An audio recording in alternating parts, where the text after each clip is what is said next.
Everybody, this is Grant from State of the Spark, and I am thrilled, super excited, pumped beyond belief to be here today because we're going to talk about something that I love, and that's paradoxes. Paradoxes, Grant, it's too early for paradoxes. Okay, it's not paradoxes. We're talking about how to grow your business. We're talking about how to grow your project, how to make the impact you want to make in the world by accepting a few paradoxes. We're going to talk briefly about that. Then we're, of course, going to talk about the math equation that is telling us that no, there's no intelligent life here or on Earth or in the universe and how we've peaked.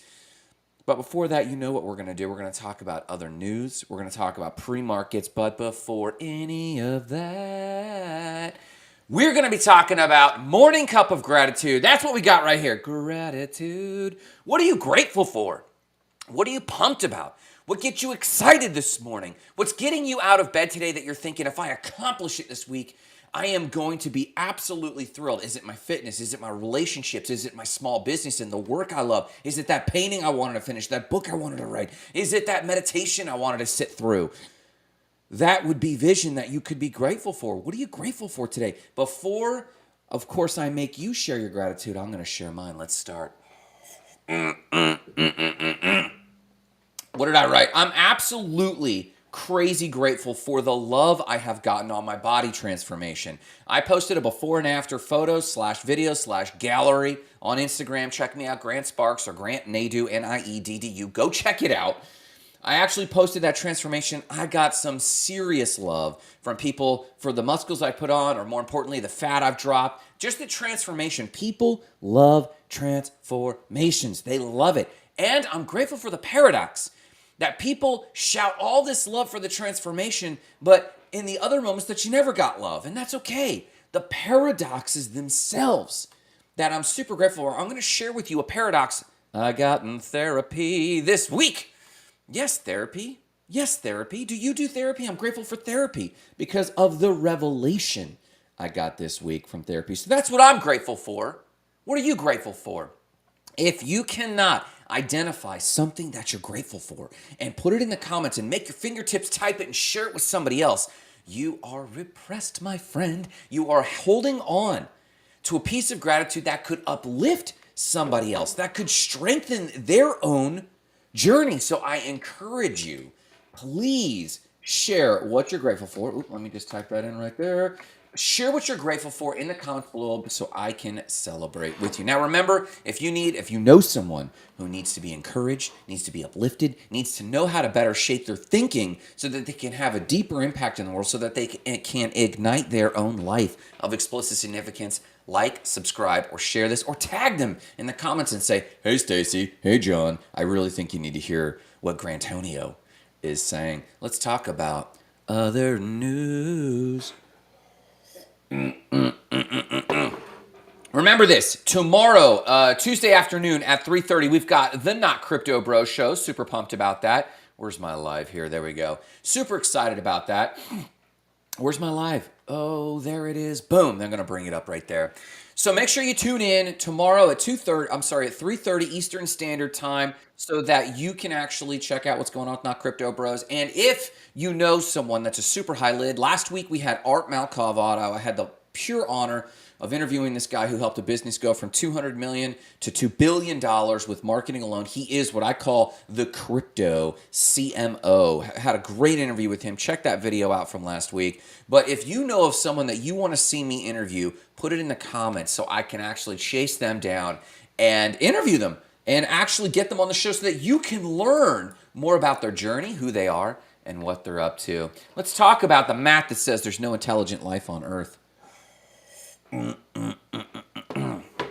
For those who don't know, there are some powerful tools out there. One of them is the Fermi paradox. Listen, if there's so much intelligent life mathematically in the world, where are they? Now, the Fermi paradox is based on a math equation called the Drake equation. And the Drake equation is the probability of finding life or advanced civilizations. The Drake equation. So that alone should make you sound smart when you're sitting around the water cooler or on your next Zoom meeting with your team. You could bring up the Drake equation. There's an actual math equation. Now, there's a lot of variables to this equation, if you can imagine, that we could find habitable planets in the solar system or in the universe, and how many of those would actually have advanced life? Well, the great question that faces us all is, are we alone in the world?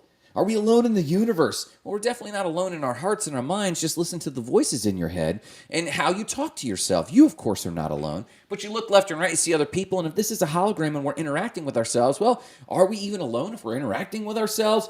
Mind-bending questions, but that's not the question on the plate today. Basically, the Drake equation and a new researcher by the name of David Garofalo. David Garofalo from Kennesaw State University recently published a paper that basically said advanced life peaked billions of years ago in the universe. Advanced life in the universe peaked billions of years ago in a galaxy far, far away. Actually has already happened, and we, my dear friends, are the resulting remnant of peak intelligent life in the universe. Now, David Garofalo's work had more to do with black holes and timing and coordinating how many black holes there were and the Drake equation with whether or not there was how old the universe was and when actually intelligent life peaked. Now, deriving timelines with this together, he believes that intelligent life in the universe did peak billions of years ago. Here's the lesson. Love this following paradox. You have to love this paradox. The paradox is this. If advanced civilization peaked billions of years ago, then you, my dear friend, you, little old you with all of your little fears and concerns and worries, whether or not you're too overweight or not strong enough or not big enough or not pretty enough or not rich enough, all of those fears, worries, and concerns, and yet you're still the resulting component, the remnant of peak civilization, peak intelligence and the universe. And on one hand, that is so beautiful, and on the other hand, that is rather tragically scary, my friends. Which is pure comedy, right? You have to laugh at these things, at these potential things. If you think of the Greek tragedy masks, where they has the laughter on the one side and the tragedy on the other, comedy is a blend of the tragic meets the absolutely ridiculously humorous. This is why in Watchmen, the movie, the number one character who died in the beginning was the comedian, and the comedian's ability to understand that life is absolutely tragic. And that's what makes it so delightfully funny that we're here to experience it. And that, my friends, is a living example, not just of space science and what's going on in other news, but it's a living example of the paradoxes that you have to embrace to save your dream and to grow your business and to make the impact you want to make in the world. If you want to learn more about the Drake equation and peak civilization in the world, I'm going to put this link there in the comments. You have that available. You can click that. Let me put it over here in LinkedIn since it ended up everywhere else but that. Boom, there you go. Click the link. Read up more on how you, yes, you are the peak of human intelligent life in the universe.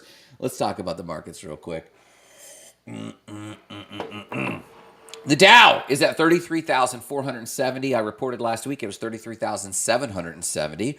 Not much different. The S&P 500 is at 4,153. I reported last week it was at 4,152. The needle is not moving hardly at all. The Nasdaq at 13,430. And last week I reported it's at 13,300. Up a little bit. The markets are what we would call flat. Now, what's going on with DeFi? Bitcoin's at 27,400. I reported last week it was at 27,900. Ethereum's at 1,820. Last week I reported it was 1,850. Cardano ADA is at 37 cents. Last week it was at 36 cents, up a little bit. And XRP Ripple's at 42 cents. Last week I reported it's at 43 cents.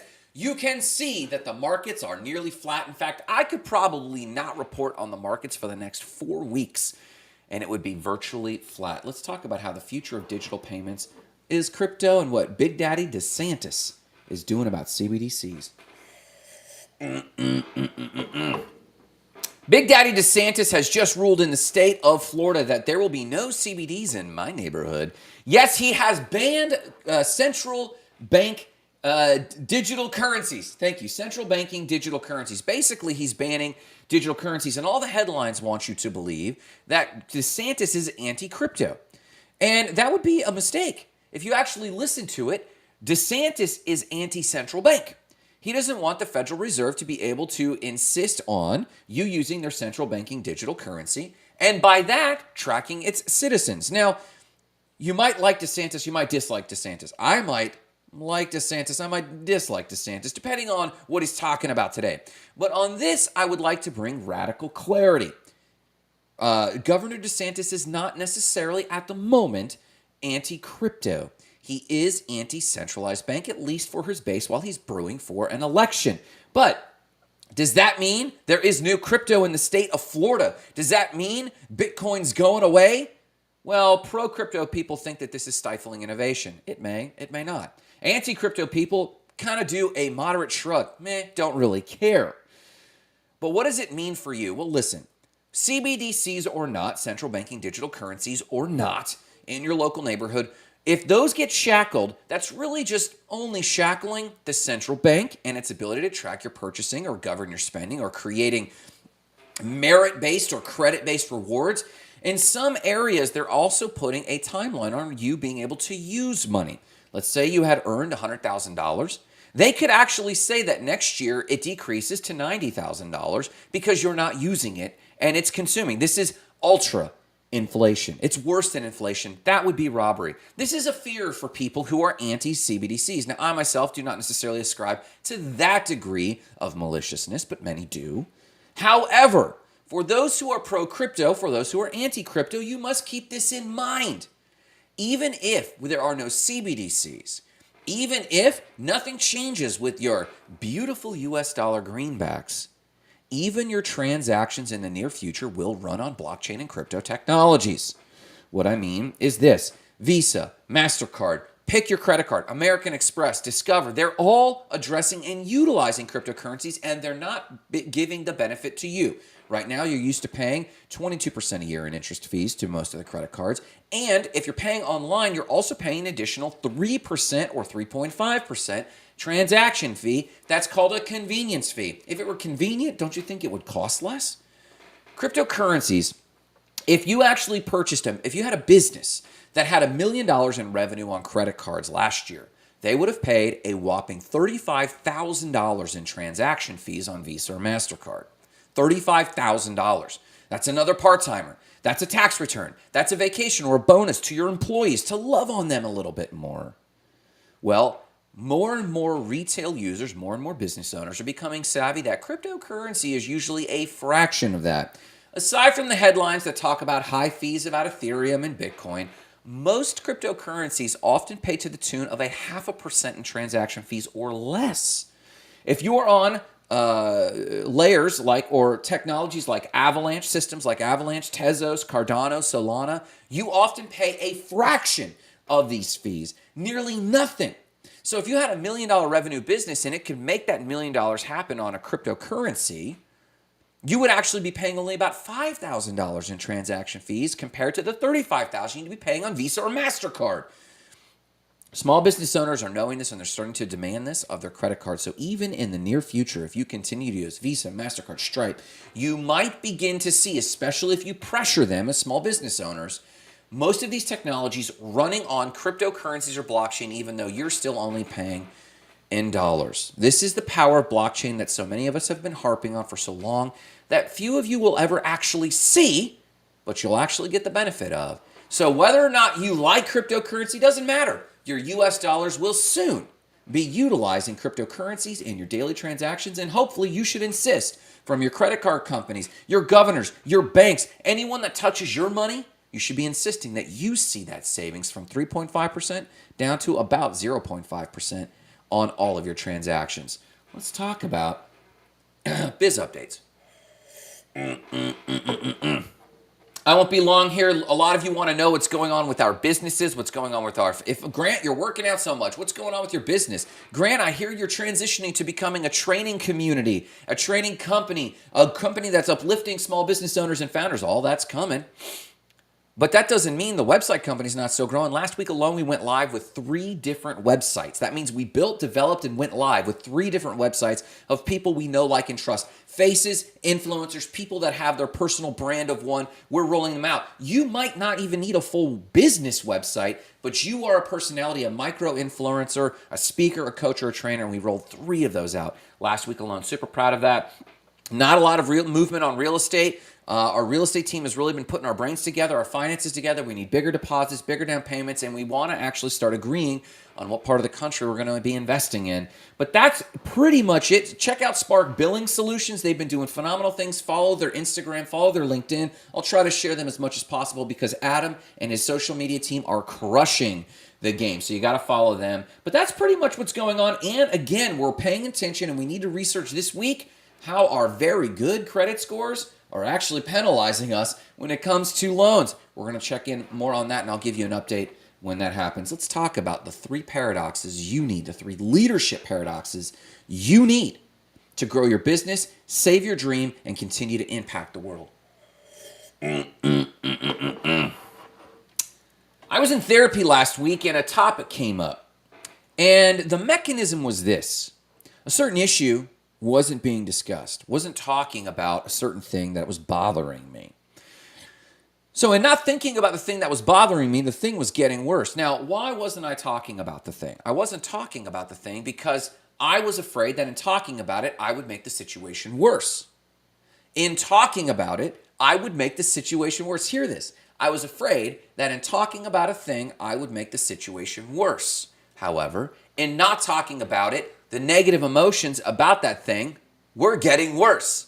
Basically, the paradox was that in not talking about it, I was making it worse. However, as soon as I engaged and talked about it, there was a catharsis, a relief, and now it could be addressed.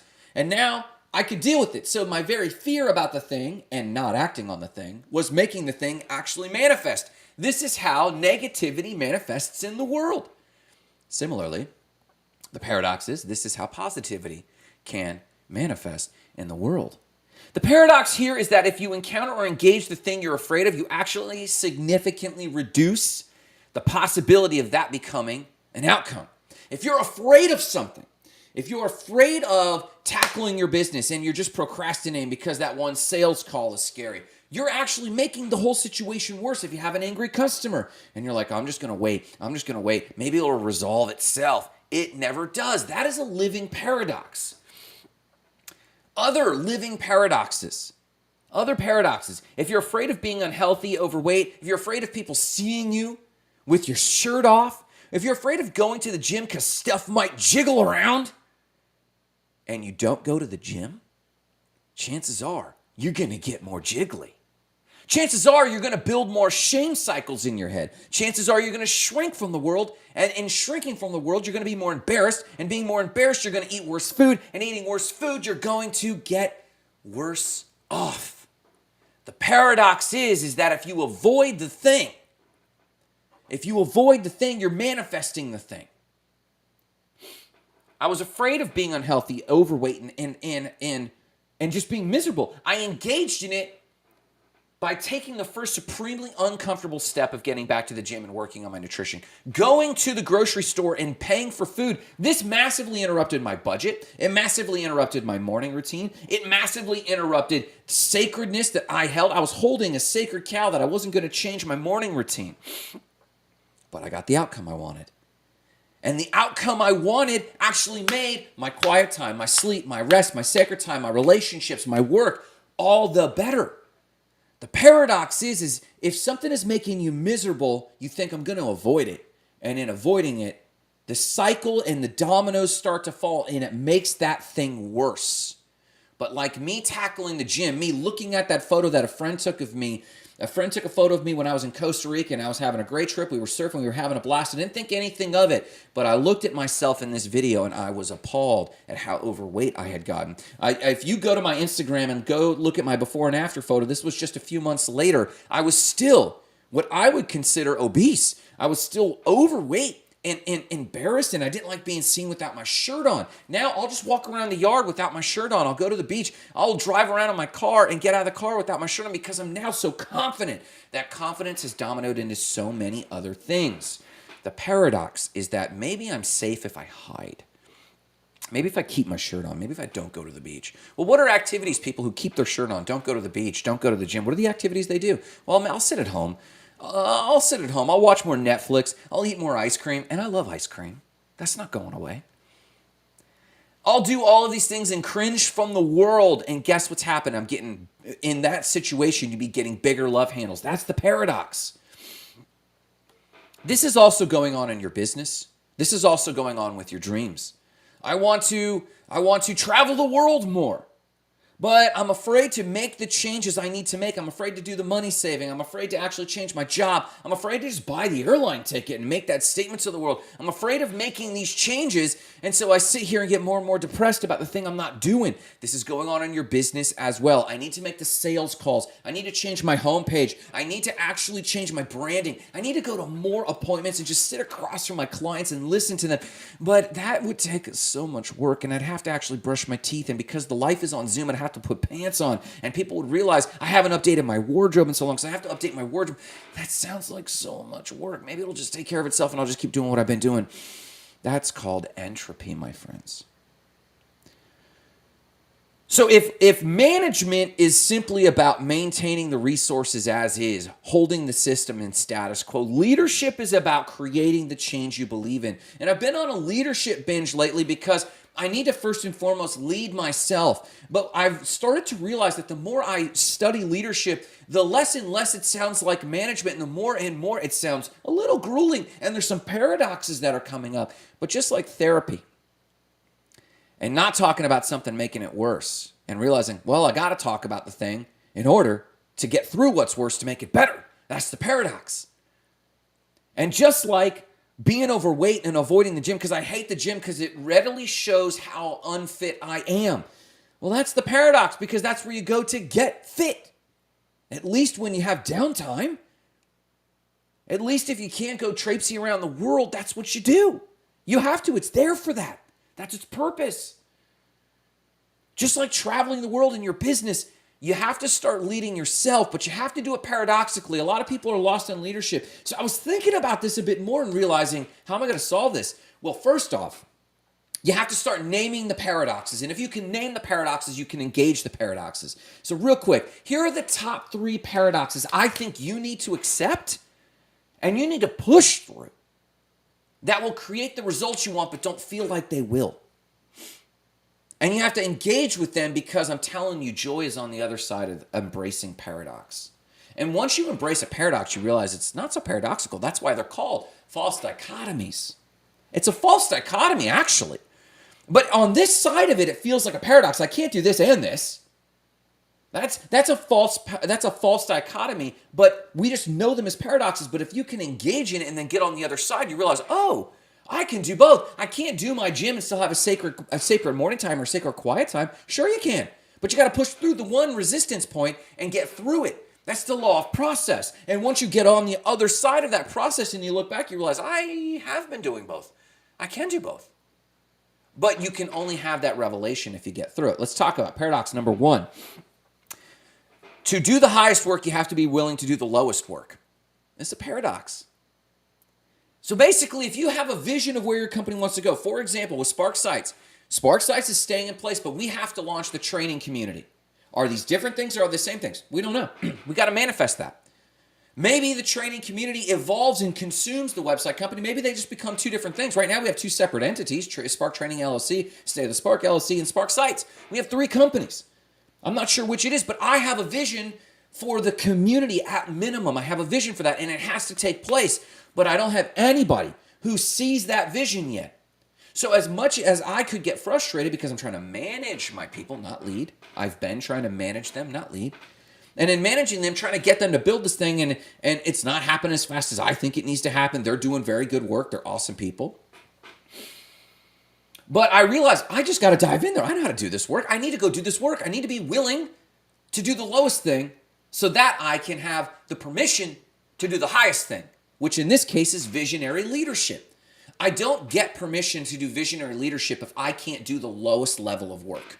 Now, that doesn't mean that as a founder, you always have to do the lowest level of work. I think a lot of young founders think if I start doing the lowest thing and I don't delegate it right away, I'm going to get stuck in this thing for life. If I do the lowest thing, that means I'm not the big shot. I'm not the visionary leader if I'm doing all the little stuff. If I'm cleaning the toilets, if I'm building the landing page, if I'm having to do the sales calls. Basically, young founders are trying too soon to offload stuff they don't even know how to do themselves. And if you know how to do it themselves, you know how to manage it yourself.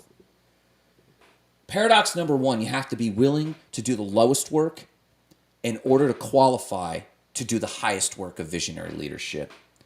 Now, it is not degrees, except in the hard sciences and the white-collar work. But even then, you're really only managing facts.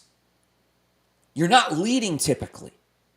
And just because you're ahead of the pack and you're saying, I'm going here and this is where we're going, that's not even necessarily visionary leadership. Visionary leadership incites a movement towards a vision. The way to get this wrong is if you only insist on doing only the visionary leadership work and have never actually done the lowest work, pretty soon folks aren't going to follow you. Instead, dive in, even for a day. Howard Schultz of Starbucks was always famous for pulling a whole shift once a year. It wasn't all the time, but once a year, he knew how to step behind that bar and make a great cappuccino. He always knew how to do that. That was part of his skill, and that earned a little bit of credibility from people who were in the front lines all the time. This is the living paradox of leading your business. You have to be willing to do the lowest work. You have to be able to do the lowest work. You don't even have to be the best at it. You just have to be able to do it and speak to it so that when you step back into the role of visionary leadership, people take your word that you know what you're talking about. That's paradox number one. Be willing to do the lowest work in order to qualify and be allowed to do the highest work of visionary leadership. Paradox number two. Give away the spotlight to earn the boons of the spotlight. It's a paradox. Too many of you are watching influencers and thinking, I want to be an influencer. So you buy a ticket to Iceland. You wait in line for hours for everyone to get out of the way so you can take a photo that looks like you're alone on that beautiful black beach in Iceland. And it is beautiful. We've been there. It's stunning. But the Instagram reality is that you haven't done anything of merit. And that's why so many influencers pop and then fall off. Only a very few stick around. They want the spotlight on them. They want the boons of the spotlight. And this is the be-do-have paradox. I want to have all the boons of being famous or being a celebrity or being an influencer. So I'm going to go do all those things and eventually I'll be that person. You got it backwards. You got to be that person. You got to be a person who knows when to go to Iceland when no one else is there and know where the secret spots are. You got to be a person who visits Vietnam, who lived in the DR for a year so you can tell people, go here, don't go here. You actually speak with experience. And once you have been that person, then you basically do the things that person does, and then you'll have the things that person has. A lot of people are investing in crypto, and they're throwing money at shitcoins and call themselves an investor. Take a hike. You don't know what you're talking about. And they want the spotlight of having been a person that found that one cryptocurrency before anyone else. And so they're always trying to have the boons, and then they'll start doing the things that investors do, and then they'll be an investor. Man, you got it wrong. And it's the same with the spotlight. Paradox number two is you got to give away the spotlight to others that deserve it in order to get those boons. What I mean is this. When you celebrate other people around you, when you lift them up, when you reward their ingenuity, when you reward their boldness, people might not be as bold as you, but they're bold relative to themselves around you. Celebrate that. And here's a hot tip. Be a good finder. In this world, it's really easy. I'll say this. It's really easy to critique things. We have infinite information. You could critique my background. You could say you hate this wire. You could critique my color scheme on my logo. You could critique a lot. And sure, some of you are sitting there critiquing things. You could critique my voice. Grant, why is he so loud in the morning? But be a good finder. No one wants to be. No one cares that you can identify what's wrong with the system. They can too. The rarer gift is to be able to see through, literally, see through it like you have X-ray vision and be a good finder. Do this for the people around you. Because I'm telling you this, I have never met a millionaire that didn't become a millionaire because of a team. You might see these Twitter feeds or these Twitter threads. You might see influencers on Instagram and these reels of people talking about you could become a multimillionaire alone. Do you know how rare that is? We want the boons and the rewards of what we see as people in the spotlight. We want to see Alex Hormozy. We want to see or be Alex Hormozy. We want to see pick an influencer right now, the Kim Kardashians of the world, and look at all they have. So we turn a camera on and think, when do the boons arrive? When does the Lambo pull up in the driveway? When do the brand deals come up and call me? But you haven't done the work, my friend. And you haven't lifted up the people around you, because the lift it takes to break out of 6 figures to 7 figures is the hardest lift. 7 figures to 8 figures, it gets a little easier. You got money to work with.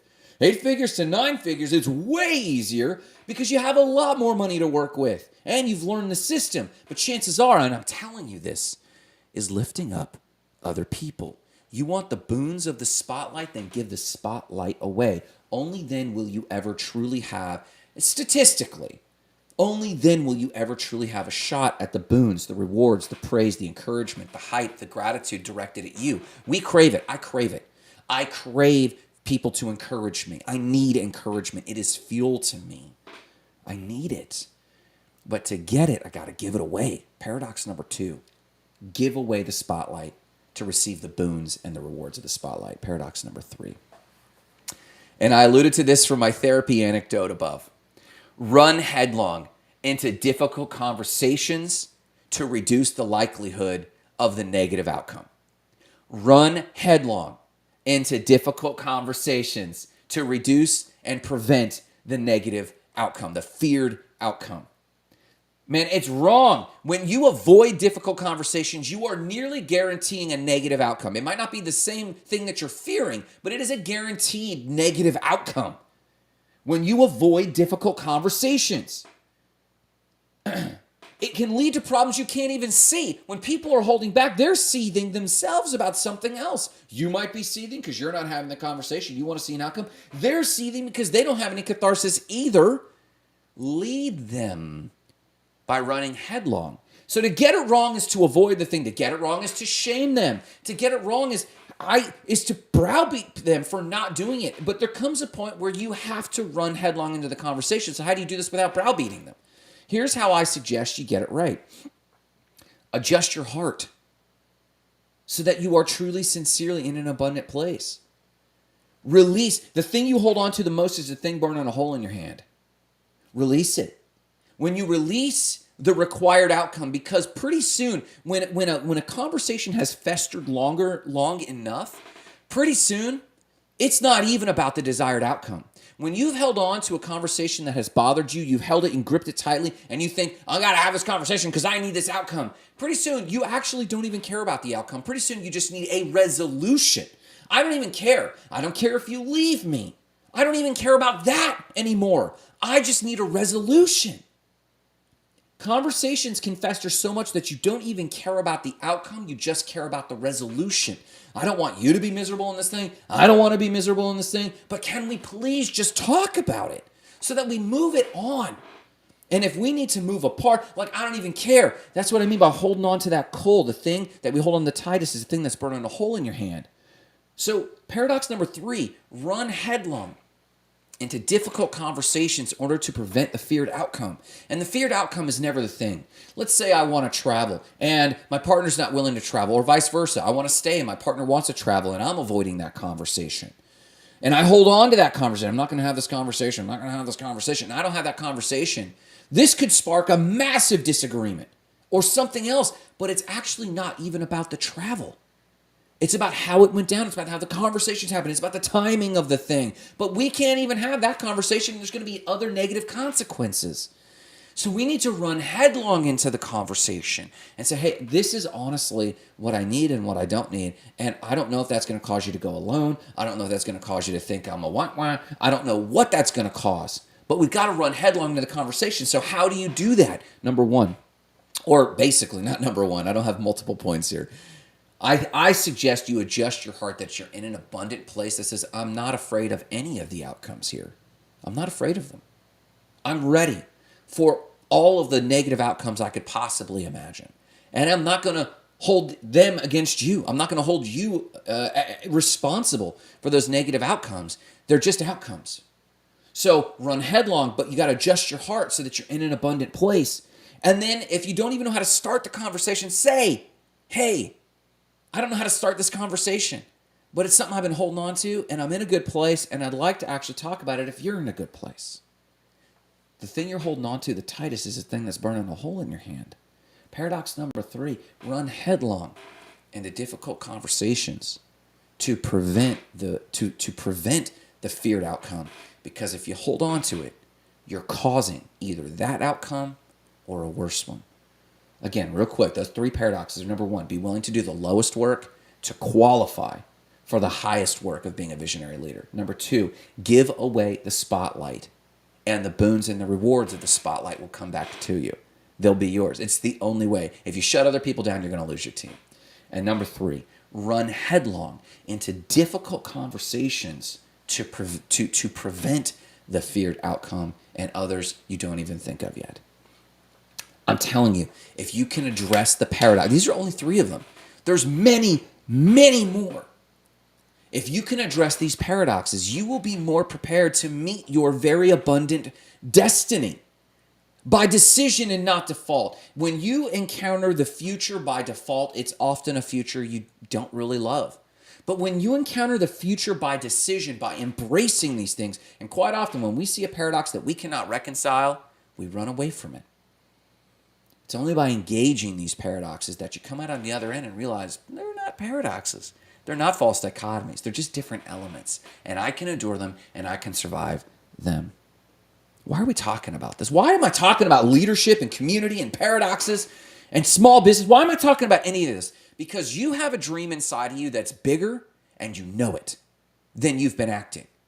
You have goals and a destiny that's bigger inside of you, an impact that you want to make in the world that's bigger than you've been acting. You've been acting small and shrunk. You haven't been acting in love. You might have been negative, mean, or equally as bad, avoidant, small, shrinking. These are all not what you were meant to be. You were meant to be so much more. And I'm telling you, there are other people in the world who need you on a warpath for good. There are other people in the world that need you barreling through the world, bringing out good. And guess what I call this? The mission. Igniting lives of explosive significance. Starting with your own today. Have a great one.